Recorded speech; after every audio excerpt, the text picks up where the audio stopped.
Assalamualaikum warahmatullahi wabarakatuh. Selamat datang di kelas pembelajaran pada mata kuliah Ekonomi Eksperimental dan Design Thinking. Kali ini saya akan menjelaskan jauh lebih detail ya rekan-rekan semua bagaimana sih penerapan Design Thinking dalam eksperimental dan kaitannya untuk ekonomi. Nah, dalam hal ini teman-teman akan saya sajikan kembali 7 kertas kerja atau 7 kolom pekerjaan yang nanti teman-teman akan isi ya, tapi nanti di video ini akan saya pandu jauh lebih jelasnya seperti apa. Nah, langsung saja kita akan melihat bagaimana penerapan design thinking tersebut untuk eksperimental dalam kertas kerja design thinking sebagai berikut. Oke, sekarang kita langsung saja masuk ke bagian exercise ya, karena di video kali ini kita akan warming up untuk mempelajari bagaimana design thinking itu dapat berhubungan dengan ekonomi eksperimental.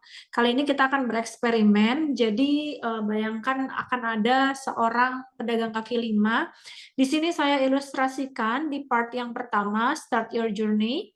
Ada seorang pedagang kaki lima penjual cilok. Ya, jadi bisa kita lihat di sini bapak-bapak penjual cilok ini, dia ini belum sama sekali menggunakan digital payment. Oleh sebab itu, saya sebagai aktor dalam eksperimentalnya, jadi produser dalam eksperimentalnya, saya akan mengajak penjual cilok ini untuk menggunakan digital payment, which is yang saya tawarkan adalah penggunaan QRIS. Nah, kemudian setelah mempunyai QRIS, nanti akan saya tempelkan QRIS tersebut di gerobak si penjual cilok ini. Jadi kita bisa taruh aja random gitu ya di sini. Nah, selama eksperimen ini akan saya lakukan selama 1 bulan. Jadi 2 minggu itu untuk eksperimen awal, lalu 2 minggu setelahnya adalah eksperimen untuk melihat apakah ada perubahan ya, atau mungkin akan ada sesuatu hal yang mau di trial. Nah, di sini teman-teman juga bisa buat ya dengan jenis ide apapun itu. Kemudian teman-teman harus jelasin, seperti saya menjelaskan di sini, pedagang cilok masih menggunakan cara konvensional untuk menjual produknya. Dia belum menggunakan QRIS sebagai digital payment penjualannya. Oke, jadi nanti rencananya akan saya taruh bukti barcode ya yang ada digital payment-nya seperti QRIS atau misalnya dari perbankan manapun yang punya QR transfernya nanti akan kita tempelkan atau saya tempelkan di gerobak si penjual cilok ini. Nah, next exercise adalah reflect on your journey through the space-time continue. Nah, di sini ada 2 part. Part yang pertama, kalian harus tahu dulu nih, what is the key future of your vision of the future of your life. Nah, kalau saya, apa sih yang mau saya lakukan untuk si penjual cilok ini di masa yang akan datang, dia akan merubah apa? Nah, yang saya lakukan adalah saya ingin meningkatkan penggunaan dan pembayaran QRIS pada pengusaha retail dan pedagang kaki lima. Nah, untuk teman-teman semua, apa yang menjadi tujuannya? Silahkan dipikirkan dulu. Apa saja yang mau menjadi tujuan dari rencana eksperimental design yang mau teman-teman lakukan.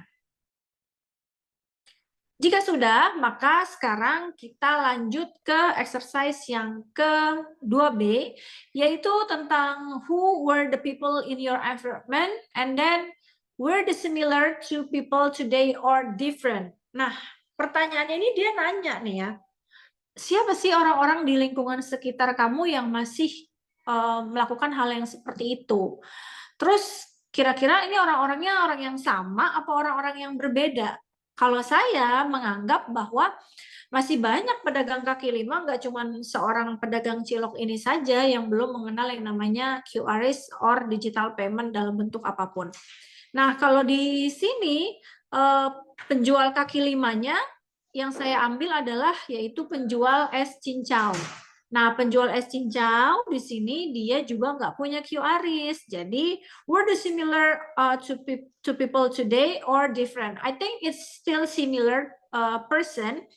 karena sama-sama penjual kaki lima gitu ya, ada pedagang-pedagang kaki lima yang menggunakan gerobak, dan it's still happening to the other location or maybe the other environment yang memang juga punya lingkungan-lingkungan pedagang kaki lima yang dia itu masih belum bisa menjajakan jualannya dengan cara-cara yang modern dan belum bisa menerima pembayaran payment menggunakan digital. So saya sih tetap pada lingkupnya pedagang kaki lima ya gitu. Nah teman-teman silahkan dipikirin lagi aja.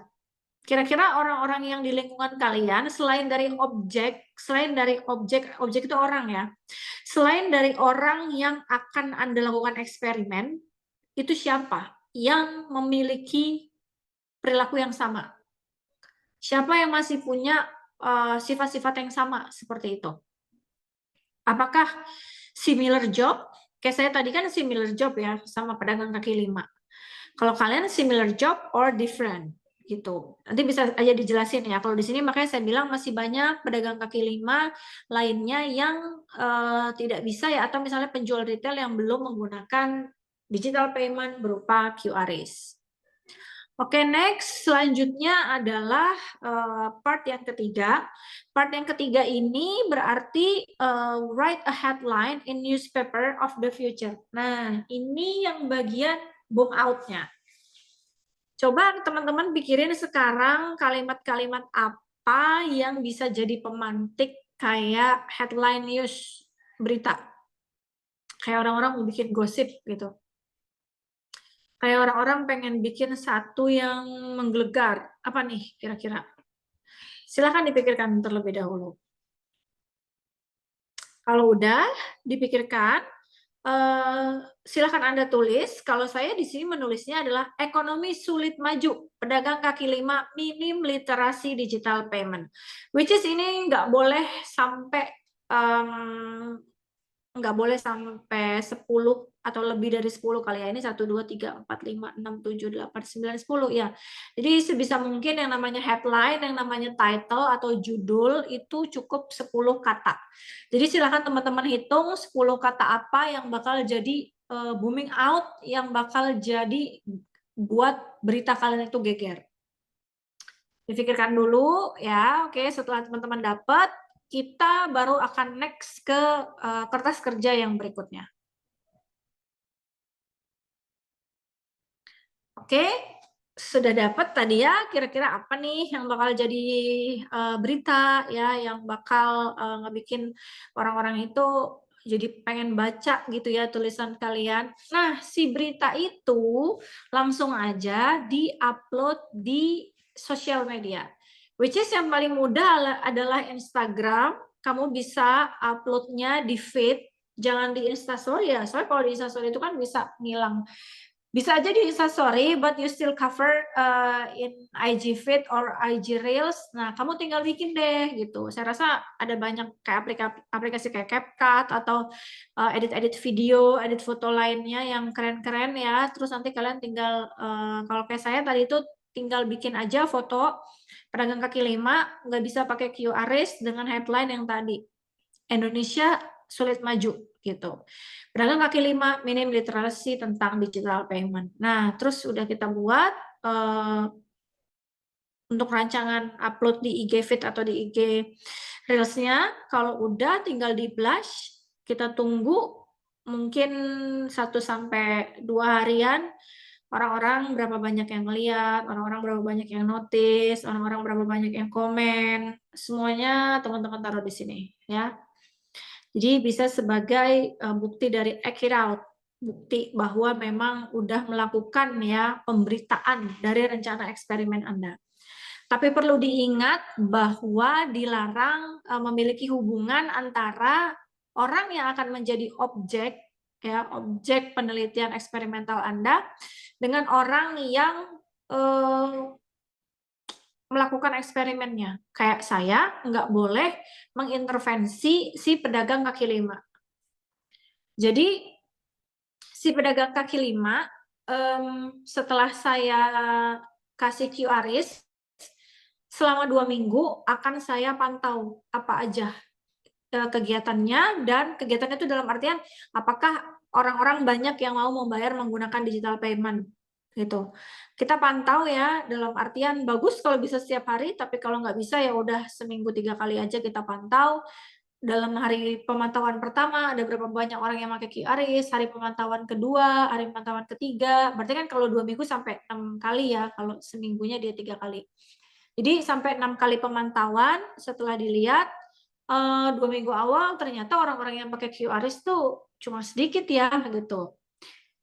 Oke, kalau gitu start di minggu ketiga berarti nanti saatnya kita untuk ngasih tahu.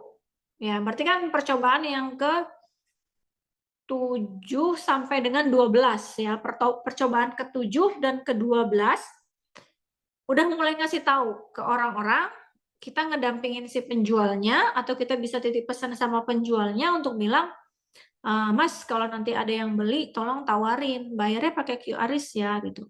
Nah, dia mau nggak bayar pakai QRIS? Karena percobaan yang pertama, kita udah coba literally secara natural, eksperimental, bahwa kita tidak memberikan dorongan, kita tidak memberikan sentuhan sedikit pun, kita nggak ngasih himbauan ke orang itu, berarti memang secara natural aja orang-orang tuh mau apa nggak menggunakan QRIS. After 2 weeks atau 2 minggu tadi, setelah 6 kali percobaan kita melihat kondisi langsung, maka di percobaan ke-7 atau masuk di minggu ketiga pertama, kita akan kasih himbauan gitu, atau bisa kita titipin pesan ke penjualnya. Zaman sekarang ada yang pembayaran lebih praktis loh, nih saya udah punya QR code-nya itu. Atau kalau nggak mau repot bisa juga di gerobak abang ciloknya itu kita tempelin aja kayak flyer kecil gitu ya. Tulisannya pembayaran makin simpel, pakai QRIS aja gitu. Atau misalnya nggak bawa uang tunai, mau jajan, gampang bayarnya pakai QRIS aja. Nah itu juga udah salah satu bentuk dari nudge theory, dorongan untuk kita mengajak orang melakukan perubahan lah. Dimana perubahan dalam video ini yang saya jelaskan adalah perubahan untuk orang yang belum menggunakan digital payment, tidak terbiasa menggunakan digital payment, sekarang sudah terbiasa menggunakan digital payment. Itu ya untuk yang keempat.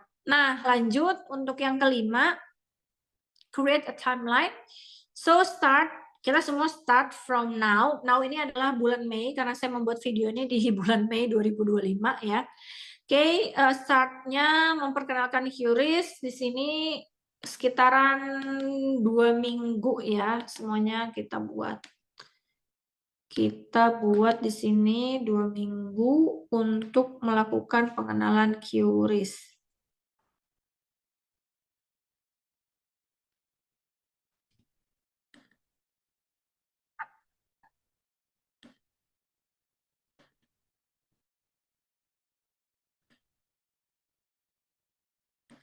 Oke, 2 minggu kita melakukan pengenalan QRIS, and after that, setelah membuat QRIS di bulan Mei, maka dipantau minggu ke 3 ya, tadi saya sampaikan minggu 3, 4, memberikan bentuk nudge theory kepada implementasi eksperimental desain. Nah, jadi kita bisa lakukan bahwa pada minggu ke-3 dan minggu ke-4 ini, ingat yang tadi saya bilang, sudah mulai mengenalkan orang-orang menggunakan QRIS. Ya, jadi cara ngenalinnya itu apakah, ayo bayarnya pakai QRIS. Ingat, di nudge itu nggak boleh langsung kita bilang, ayo gunakan QRIS. Nggak, kalian bisa aja kalimatnya ingin pembayaran lebih mudah, gunakan digital aja gitu. Atau nggak bawa uang tunai, tenang ada digital. Itu juga udah bisa, jadi nggak harus scan ya gitu. Atau bilang bayar ya pakai QRIS, nggak gitu juga.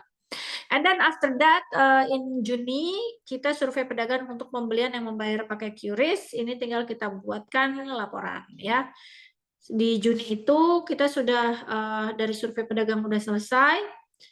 kita langsung lihat nih hasilnya before kita kasih himbauan pakai nudge theory, and after kita kasih himbauan pakai nudge theory di bulan di bulan Juni ini apa yang akan terjadi gitu. Apakah semakin bertambahnya bulan di bulan Juni kita akan ngelihat ya, berarti kan di minggu ke-1 bulan Juni atau di minggu kelima pengamatan makin banyak nggak nih orang-orang yang menggunakan QRIS kembali tanpa harus dihimbau ya, tanpa harus dihimbau karena tadi penghimbauan udah terjadi. Oh sorry, ini bukan minggu ketiga ya, dia di minggu ke-4 dan ke-5, 3 dan 4, sorry, ini di minggu ke-4 dan minggu ketiga,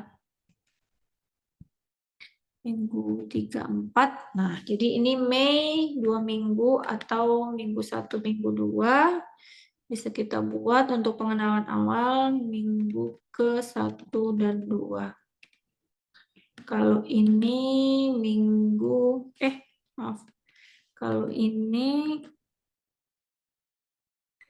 minggu ke-3 dan 4. Survei Juni minggu ke-1.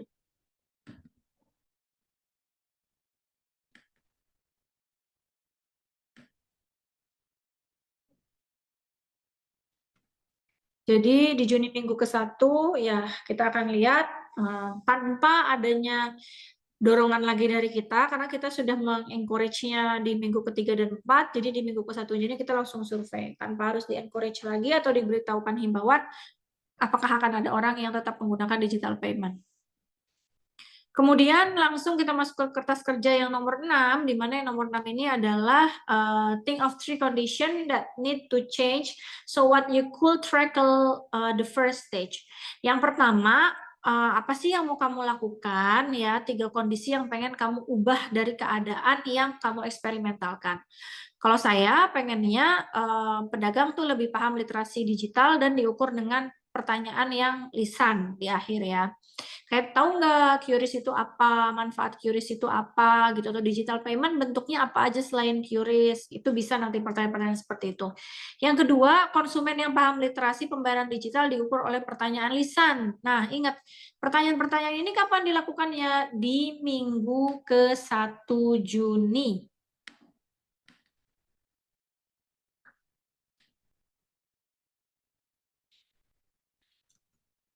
Minggu 1 Juni ya, pada saat kita melakukan survei. Jadi di minggu ke-1 Juni, kita harus sudah mulai memikirkan apa saja sih yang mau kita lakukan ya time-nya. Kita harus memikirkan apa aja nih hasil, lebih tepatnya sih udah bukan yang kita lakukan lagi ya, ini udah hasilnya teman-teman.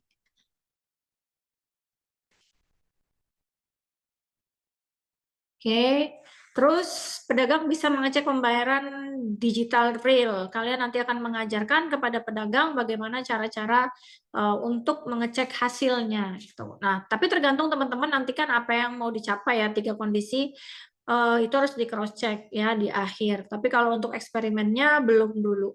Untuk menggunakan kuesioner, tidak menggunakan wawancara, enggak. Ini di akhir, ingat di minggu kelima atau the first in Juni. And then terakhir adalah invest 15 minutes untuk do something that initiative the change. For example, put together to-do list or brochure in the internet. Find out more about what you would like to do or just go to the dream. Nah, ini kayak apa sih yang mau kamu lakuin selanjutnya gitu.